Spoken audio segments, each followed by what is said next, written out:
There's always been news of adolescents committing suicide, and in the United States, it has been one of the top leading causes of death for people under the age of 24 for many years. These suicides occurred for a variety of reasons, but were all during times when people were connected together. What would happen if for some reason we could not meet with our family or friends?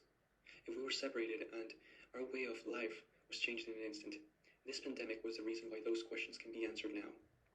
Toby Gard, a teenager who lived a very active life surrounded by all his friends, took his own life during his second year of high school after the coronavirus pandemic started. His school closed and was not able to go outside and have fun with his friends. I want to talk with you about the likelihood of a surge in teen suicides due to the loss of communication following the start of the pandemic. Had it not gone into lockdown, Toby Gard would still be here.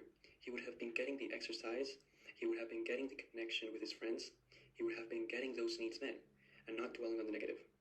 For many young people, school is the only safe place. Experts are not yet drawing any direct lines between youth suicides and the pandemic, but they do say the pandemic has added stress to young people while taking away some important stress relief. What if your child or your best friend took his own life because of the lack of communication with his friends? Prior to the pandemic, suicide was the second leading cause of death among people ages 10 to 24. For that same age group, the suicide rate increased by more than 50% between 2007 and 2017. Since the pandemic began, local officials around the country have reported more youth suicides. Isn't it heartbreaking? Talking to your friends every day can boost confidence no matter how you feel at that moment. It also has the same effect even if it's through a phone, because you let them know that you are there and that they can rely on you. There is no solution to stop all suicides, but there are ways to keep the numbers from rising and possibly lowering them in the process. According to Lisa Horowitz, a clinical psychologist at the National Institute of Mental Health, the best way to keep a teenager from killing themselves is to ask them directly, "Are you thinking of killing yourself?" And then listen to the answer. Just this part is really important. It's important to listen because sometimes the answer is scary. Children are taught how to read, do math, science, but when do we teach them what to do when you can't bear disappointment, when you feel so alone and isolated that you can't stand it anymore? It may seem like a small solution, but talking and showing concern is the best way to prevent suicide. Imagine someone you really care about was to take his own life, and his reason was that he felt lonely and had nobody around to talk to. How would you feel?